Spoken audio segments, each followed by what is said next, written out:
সোহাগী ছোঁয়া কেউ কাছে এসে রং দিয়ে যায়। ক্ষতি নেই যদি সোহাগী ছোঁয়া কেউ কাছে এসে রং দিয়ে যায়।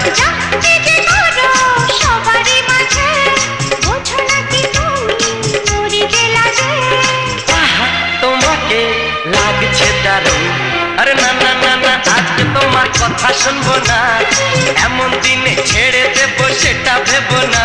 না না যতই বলো তুমি পার পাবে না, না না যতই বলো